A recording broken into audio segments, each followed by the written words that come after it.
wanted to talk to you guys about a few things today, starting with the Winter Olympics coming up in Beijing. Right now, seeing a lot of posts of Team USA, specifically because I follow them. The speed skating team leaving Salt Lake for LA to board a plane to fly to Beijing. Now there's already talk of case rise in Beijing that's possibly going to result in the either delay or cancellation of the Winter Olympics altogether. The Olympics now start in about 2 weeks, week and a half, basically. And, you know, it would just be so unfortunate for these athletes if they had to suffer any kind of delay or complete cancellation of the event. Specifically, an event like speed skating is extremely training centric. You have these skaters who have altered everything in their lives to be at their absolute peak performance for their races. Not everybody skates at the same time or on the same days. Obviously, biologically and biometrically, every athlete is different. And so each one of these athletes has gone through rigorous training schedules and platforms that are specifically tailored for them to peak on specific days during the events. And if there was any delay to these events whatsoever, it would completely throw off these athletes. You know, where you know you have specific. Obviously, they're going to have to adjust to different times. They're going literally from Salt Lake City to Beijing, where it's about an 8-hour difference between the two and the time. So you're altering your sleep patterns. You're having to alter the food that you eat. You're having to deal with the environment, and obviously when they get over there, they're going to be dealing with media and different training regimens, things like that. And all of that's been factored into their training schedule so that they are sure to peak at the ideal time. And it would just be horrible and unfortunate if there was any delay to these athletes whatsoever. Not just American athletes, but athletes from all over the world. Obviously, you know, somebody coming from China or someone coming from Japan or Eastern Europe or Russia probably going to have less hard time. It's going to be less difficult for them to adjust to Beijing. But, you know, these American athletes, they're having to go through a lot. I mean, it's complete opposite side of the world. And now with case rise occurring there in Beijing, they're already talking about possibly delaying it. And that would just really, really suck for those athletes. I really hate to see that for them. But that actually got me looking at something earlier. Something I've talked about a couple different times where we're discussing the similarities and the difference between male and female, things like that, specifically with athletes. Now, I'll say this now, and I've said it before, and I'll say it 1,000 times again in the future. I firmly believe that females are better at everything than men other than physical activity. And what I mean by that is I think that overall women have better cognitive ability.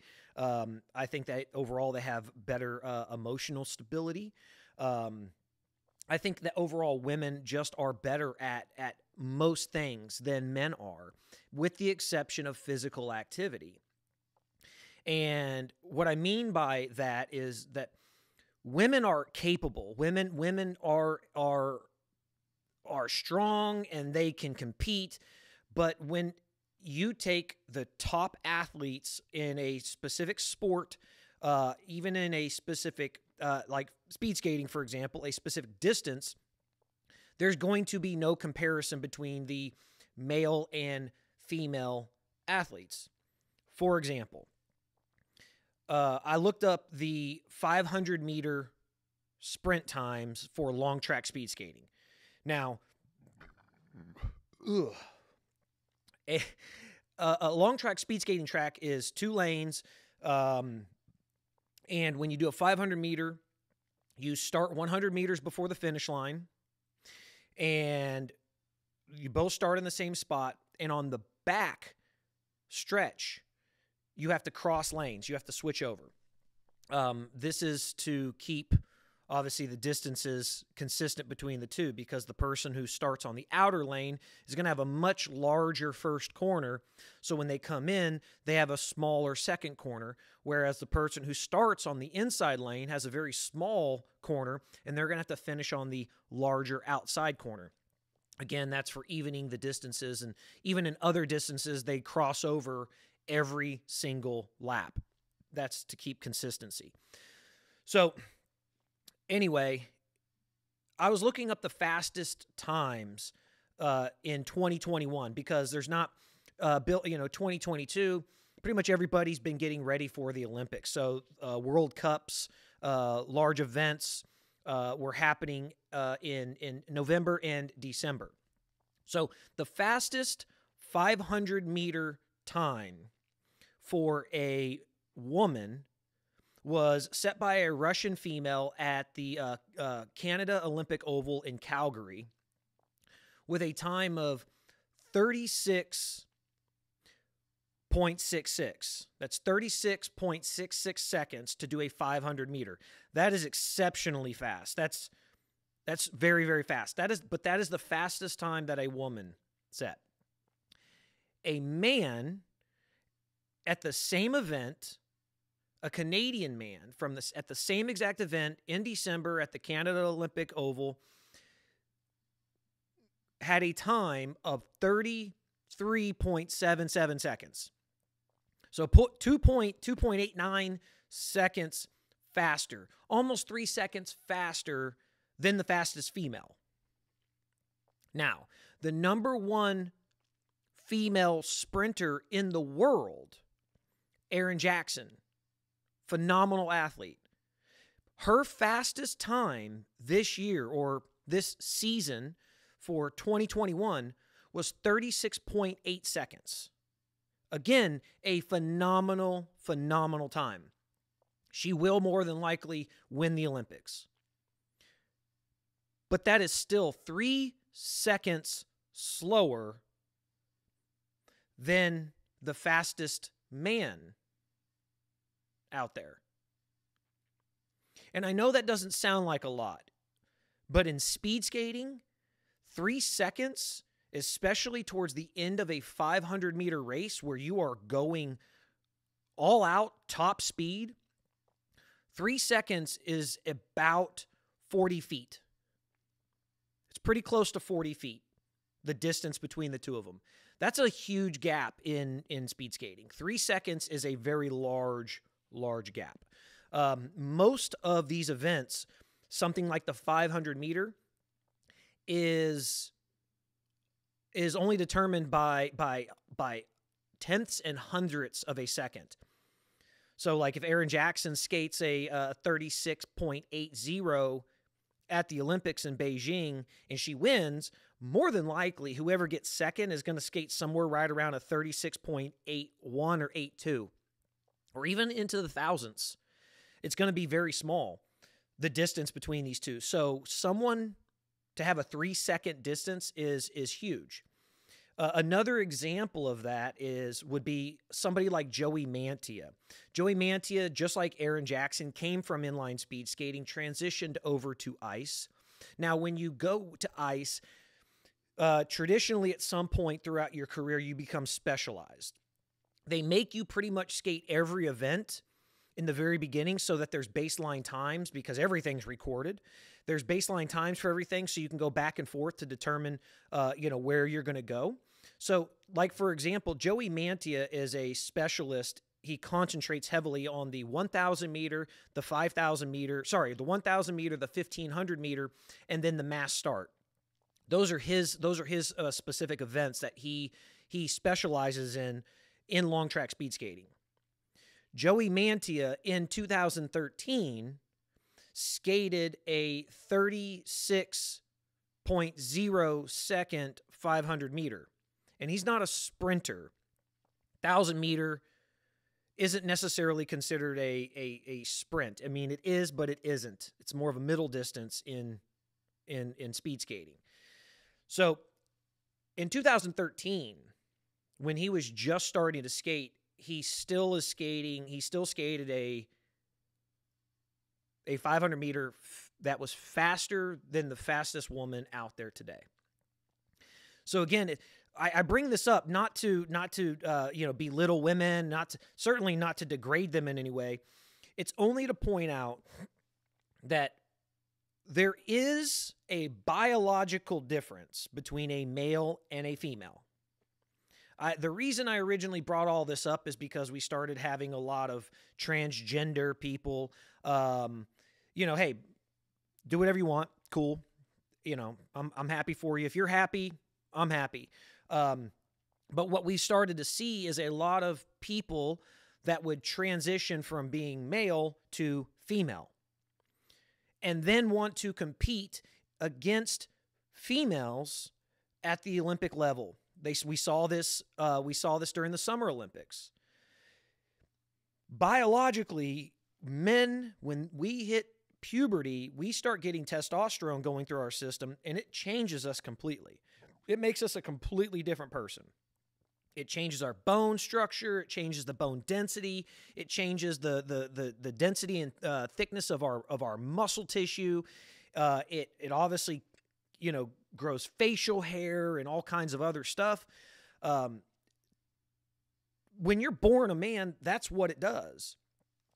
And you're not going to reverse that just because you start a transition to a woman. I'm not going to say, oh, one day you just decide. I don't think that that's something that just happens. I think that's something that either the person has been dealing with for quite some time, or it's just something that they have felt since they were born. Again, to each their own, whatever makes you happy.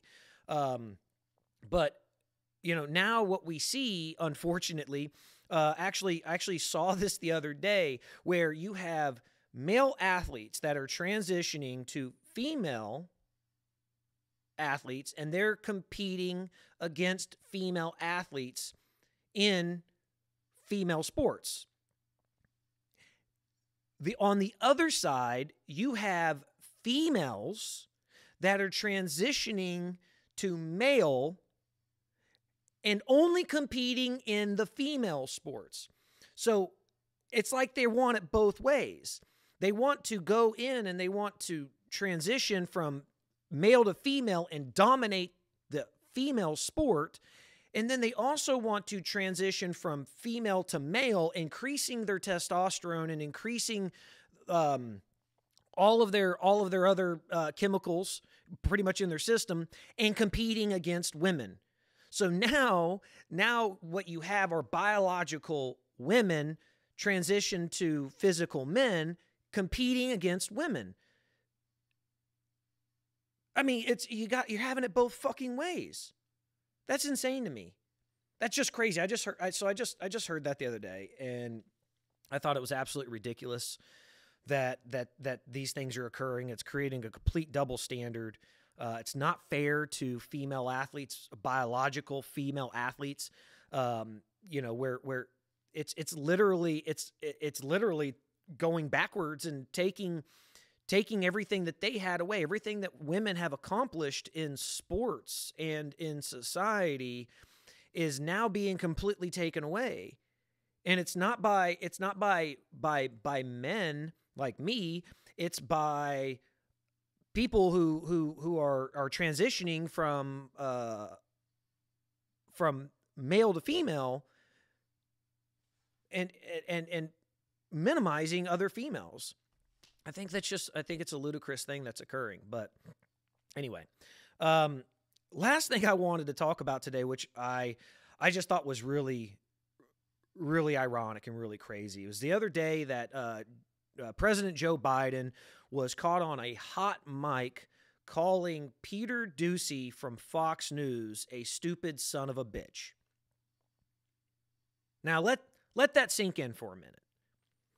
The president of the free world, the president of the United States, not president of the free world, the president of the United States of America, the most powerful man in the free world, is calling a reporter for the largest cable news network, Fox News, a stupid son of a bitch because he was asking questions about inflation. Now, flip that around to a year ago, to 2 years ago. If Trump had called a reporter a stupid son of a bitch, it would be the biggest thing in media. People would be calling for his head. There would be a congressional inquiry into it. We would have some kind of, there would be all kinds of uproar all over the place because Trump did this, but he didn't do that. I was actually talking to Fred about this, and I said, I'm surprised that the media hasn't tried to justify Biden's words by throwing up a montage of things that Trump said that would be similar. I'm surprised that they didn't do that. I'm surprised that they haven't tried to do that with any other conservative politician. But the reality is they can't. Trump never one time called a reporter a stupid son of a bitch. He certainly didn't call another reporter names. Now he did quite often call the reporter and the organization that they work for fake news. Now, that's not insulting the person, personally. Now, Biden apparently called Peter Doocy the other day and didn't apologize, but simply said, no hard feelings, nothing personal.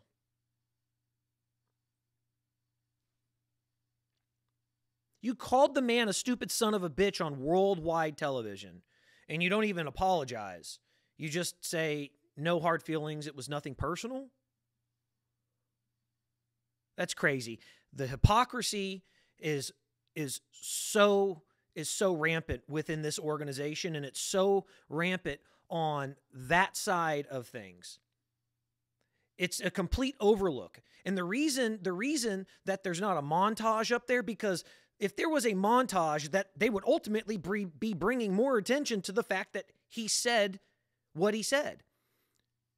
And so they have chosen simply, like CNN and MSNBC, have simply chosen not to discuss it at all. They've simply opted to not report on it. They've simply opted not to repeat what was said. Now, if Trump, like when he made the comment about grabbing women by the pussy, oh, that was aired 1,000 times, 1,000,000 times.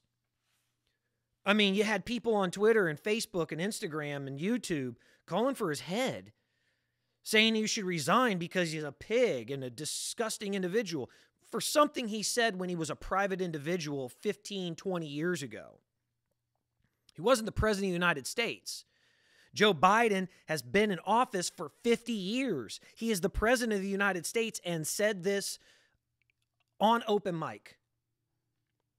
But what's even worse is that his cognitive ability has declined so much that he doesn't even realize that he's doing these things. You're a politician. You go through public media training. You go through all kinds of, different training standards to make sure you're ready to be in front of the public, to make sure that you're capable of talking to a camera and in front of a room of people, so you don't have a meltdown and freak out and start screaming and yelling at everybody or just break down crying.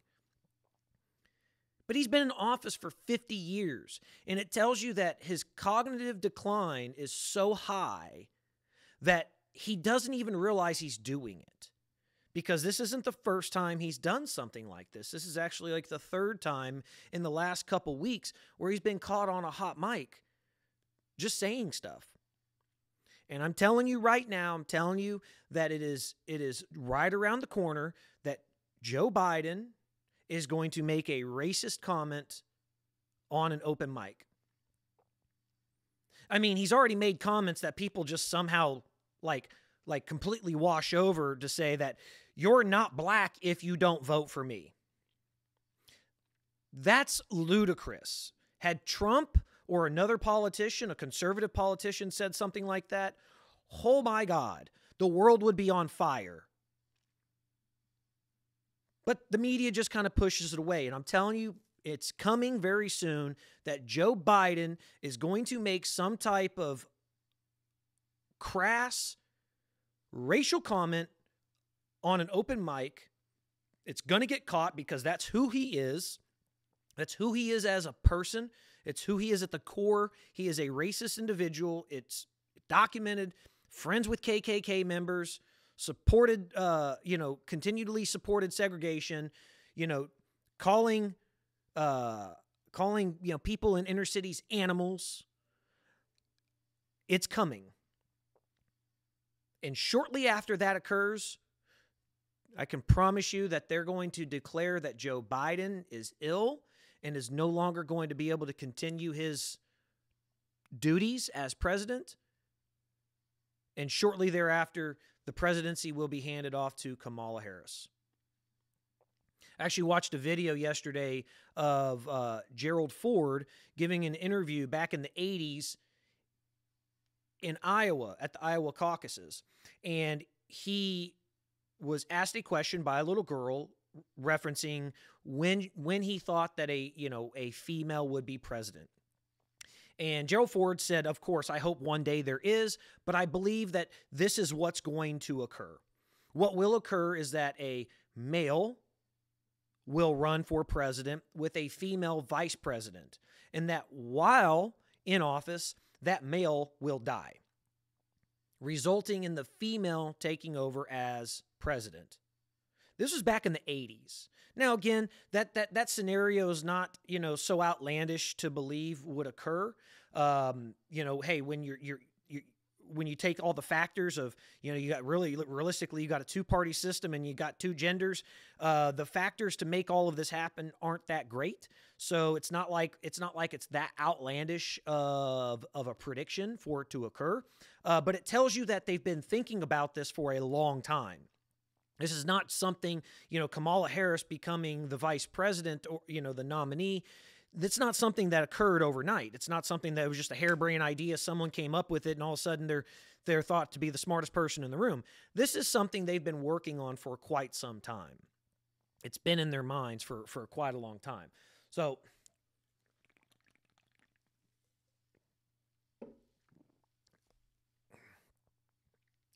it's coming. Joe Biden is going to make a major mistake on air. It's going to get caught on video. Him making a very harsh, racist comment. And shortly thereafter, you will have everybody coming out and saying that Joe Biden is ill and he's going to have to step down and turning over power to Kamala Harris. It's coming. It's coming very soon. So be on the lookout for that. Other kind of news going on right now is we got some shit ramping up in the Ukraine. You have 100,000 Russian troops at the border of Russia and Ukraine, and there are 8,500 U.S. troops on standby.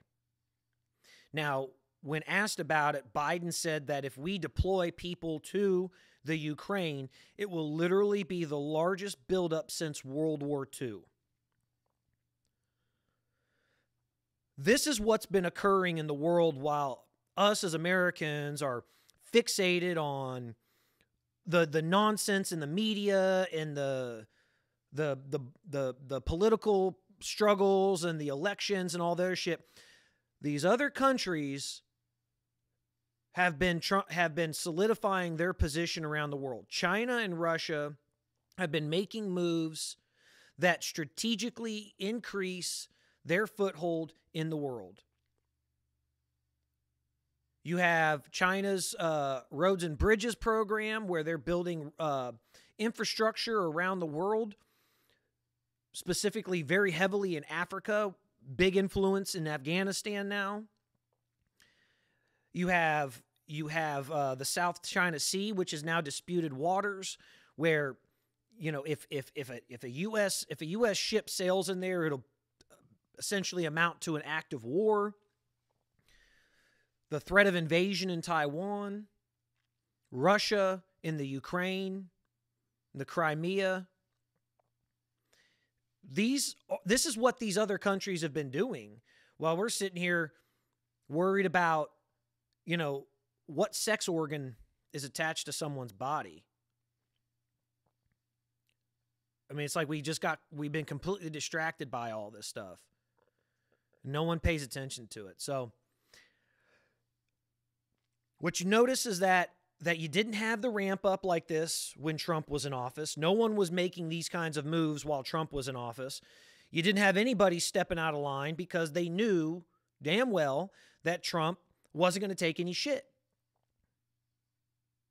He was a serious man, and he was certainly going to respond in kind, swiftly, and harshly. So you didn't have other countries stepping out of line like this. You didn't have countries making aggressive advances like this. But just like when Obama was president, he drew a red line in the sand in Syria, and then when that red line got approached and then stepped over, he moved the red line back. And then the red line got removed altogether because he's got no fucking teeth.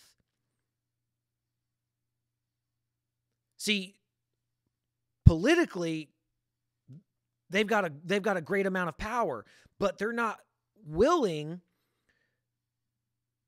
to be proactive when it comes to military. They want to be reactive. And no additional wars were started or had to be responded to under Trump. But now, because Biden took his fucking eye off the ball and concentrated on all this other little bullshit instead of being fucking president of the United States, we now have worldwide aggression occurring on Biden's watch, and we're going to have to respond to it. And it sucks. NATO, you know, we have that 8,500 U.S. troops are assigned to be attached to a NATO force. Ukraine is a NATO country. It's the North Atlantic Trade Organization. So we'll see. We'll see how all this goes. There's a lot of development going on, a lot of things happening. So things are going to ramp up here pretty soon. Just hopefully that, you know, I know, look, you know, U.S. servicemen and women, this is what they train for. This is what they're ready for. It's just like the athletes going over to Beijing. They train day in and day out for this occurrence. So I know that the U.S. military is ready. They are capable and willing to step in to ultimately save lives if that is what is required.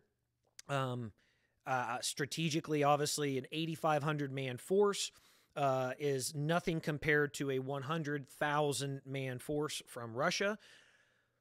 But I think it speaks volumes to the U.S. capabilities and power that, you know, the threat of having 8,500 U.S. soldiers has held 100,000 soldiers at bay. Because obviously we have, you know, the capabilities for airstrikes and drones and, you know, surface to air missiles and sea to land, you know, from ships. So we'll see. There's going to be a lot going on. Hopefully nothing results in the loss of any American life. And so just, you know, keep all the servicemen and women in your prayers and thinking about everybody out there that may end up being deployed. But it's also not just the 8,500 men and women. There's also going to be a lot of private contractors that get deployed. There's going to be a lot of logistics and support people that get deployed. You're talking about 8,500 pretty much battle ready, which probably results in about 12 to 15,000 people that are there in total because of the support. Having to provide all different types of logistics, fuel, food, transportation. I mean, just down to, fixing flat tires on vehicles and loading, magazines and things like that. So anyway, guys, I'm going to end it here.